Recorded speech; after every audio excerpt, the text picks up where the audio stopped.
नमस्कार. लीड महाराष्ट्र या बातमीपत्रात आपले स्वागत आहे.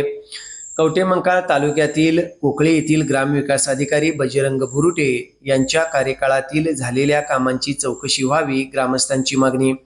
कवठेमंकाळ तालुक्यातील कोकळे येथील ग्रामविकास अधिकारी श्री बजरंग भुरुटे हे कोकळे येथे पदभार स्वीकारल्यापासून ग्रामपंचायत सदस्य तसेच गावातील नागरिकांना त्यांच्या वागणुकीचा त्रास होत आहे. सदर अधिकारी हे ग्रामपंचायत सदस्य यांना विश्वासात न घेता ग्रामपंचायतीचा कारभार करत आहेत. याबाबत त्यांना वेळोवेळी जाब विचारले असता उद्धट व अरेरावीची भाषा त्यांच्याकडून वापरली गेली आहे. कोणत्याही ग्रामपंचायत सदस्यास ते जुमानत नाहीत. सदर ग्रामविकास अधिकारी कोकळे येथे हजर झालेपासून प्रत्यक्ष मासिक मीटिंग तसेच ग्रामसभा झालेली नाही. सदर अधिकारी कामावर वेळेवर येत नाहीत. शासनाकडून येणाऱ्या विविध योजना व निधी सदस्यांना न विचारात घेता परस्पर चुकीच्या कामावर खर्च करतात. कोकळे येथील घरकुल शौचालय, सामुदायिक विहीर अशा योजनेतील लाभार्थींकडून पैशाची मागणी करतात. ग्रामसेवक हा कोकळे येथे मुक्कामी आहे असे दाखवून शासनाकडून बिले घेत आहेत. त्याप्रमाणे आज अखेर ग्रामपंचायत कार्यालयामध्ये वेळेवर हजर राहिलेले नाहीत. प्रत्येक वेळी चुकीची कारणे देत ते गैरहजर असतात. ग्रामपंचायतीकडून झालेल्या विकास कामांची बिले काढण्यासाठी काम दिलेल्या कंत्राटदारांना या अधिकाऱ्यांकडून टक्केवारीची मागणी केली जात असल्याने गावातील कामे निकृष्ट दर्जाची झालेली आहेत. ग्रामपंचायतीच्या दप्तरी कारभारामध्ये फेरबदल करणे, खाडाखोड करणे असे कामकाज चाललेले आहे. ग्रामपंचायत दाखले व इतर कामासाठी नागरिक गेले असता त्यांची अडवणूक करणे व पैशाची मागणी करणे, ग्रामस्थांना उद्धट बोलणे व दाखले वेळेवर न देणे अशाप्रमाणे लोकांना या अधिकाऱ्यांचा नाहक त्रास चालू आहे. ग्रामपंचायत साहित्य खरेदी GEM या पोर्टलवर हलक्या प्रतीचे साहित्य खरेदी करून शासनाच्या पैशाचा गैरवापर या अधिकाऱ्याने केलेला आहे.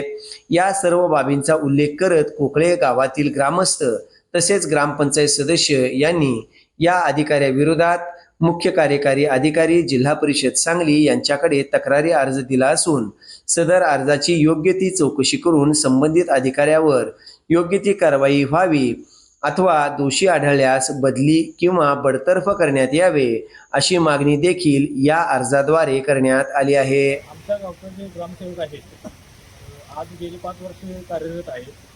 त्या कार्यामध्ये आजपर्यंत कोणतीही ग्रामसभा त्यांनी पूर्णत्वास नेलेली नाही.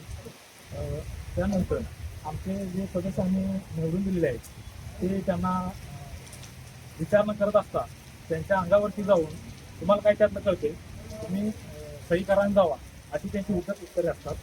आणि जर सदस्याचं ही अवस्था असेल तर सामान्य माणसाची काय अवस्था असेल त्या गावाची. म्हणून आमची तात्काळ त्या ग्रामसेवकांची चौकशी होऊन बदली व्हावी ही अशी आमची मागणी. नमस्कार, मी अमर साबळे, कोकळे गावचा रहिवासी असून आजपर्यंत कोकळे गावामध्ये जे 5 वर्षामध्ये जे ग्रामसेवकांनी काम केलेलं आहे त्या कामाचा कुठलाही आराखडा त्यांनी अजूनपर्यंत गेलेला नाही. जो कोणी त्याला विचारायला जातोय त्याच्यावरती विद्यार्थ्याने बोलणं किंवा त्यांना उलटी उत्तरं देणं असं सांगितलं की सर्वसामान्य माणसांचा हाल असा आहे. सदस्यांना त्यांनी व्यवस्थित कुठली उत्तर दिली गेली नाही. जर आमच्यासारखी माणसं त्यांना विचारायला गेली तर त्याची उडवाउडीची उत्तर मिळतात. आता उदाहरण सांगायचं म्हटलं तर जवळजवळ दलित वस्ती सुधारमध्ये अण्णाभाऊसाठी समाज मंदिराचा जो प्रस्ताव आहे आज जवळजवळ 3 ते 3 वर्ष झाले. ते प्रस्ताव दरवर्षी आणि प्रत्येक 6 महिन्यातून दिला जातो. तर त्याची काही हालचाल झालेली नाही आणि तिथं कुठलाही बदल झालेला नाही.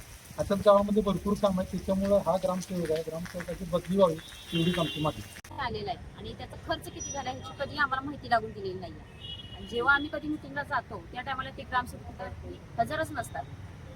आणि अशा पद्धतीने मग ते आम्ही कोणत्या प्रश्नाचं काही उत्तर मागायला गेलं तर अरेरावीची भाषा, उद्धट भाषा त्यांची असते. तुम्हाला काय सांगायचं त्या संदर्भात? मी ज्या वेळेला उपस्थित असते त्यावेळेला बाकी कोण नसते. मला प्रश्नांची उत्तरं मिळत नाहीत योग्यरित्या. निधी कुठं आला, कुठं गेला हे आम्हाला व्यवस्थित सांगितलं पाहिजे. जी काही कामं आहेत ती आम्हाला व्यवस्थित सांगितलं पाहिजे. तुम्ही आता निवेदनामध्ये भ्रष्टाचाराचा उल्लेख केलेला आहे. कोणकोणत्या योजनांमध्ये कोणकोणत्या गोष्टींमध्ये असा भ्रष्टाचार तुम्हाला शक्यता वाटते? आता गावात जी काही कामं होतात ते कोणत्या गोष्टीसाठी वापरले जाते, त्याचं काय महत्त्व आहे हे आम्हाला नाही सांगितलं तर आम्हाला कळणार कसं आहे ना. त्या गोष्टीचा उलगडा करून सांगितलं पाहिजे त्यांना. कसं झालं की 2.5 वर्ष झालं आम्ही त्या बॉडीमध्ये आहे. आणि जी केंद्र शासनाची स्कीम आहे हर घर जल, ही स्कीम अजूनपर्यंत अधुरीच आहे. त्याचं काम चालू आहे पण ती कधी पूर्णत्वास येणार आहे किंवा त्याला जबाबदार असे कोणी जबाबदारी घेत नाही. ग्रामसेवकला विचारलं तर ते आमच्याकडे काय नाही असं त्यांना पंचायत समिती वगैरे असं काहीतरी त्यांच्या निवडीची उत्तर देतात. लवकरात लवकर पूर्ण व्हावी. ग्रामसभा आतापर्यंत पूर्ण कधीच केली. ती ग्रामसभा व्यवस्थित व्हावी, गावासाठी काय काम केलं ते ग्रामसभेत सांगणार ना. त्यांनी ग्रामसभाच घेतली, त्यामुळं हा ग्रामसेवक नको आहे आपण. ती कारण गुडवडीच उत्तर देतात. ग्रामसभा झाली, गणपती संख्या नाही असे उत्तर देतात. त्यांना आहे रिस्पॉन्स त्या पत्त्यावर. तो कामाची जी काय पद्धत आहे ही एकदम चुकीची आहे.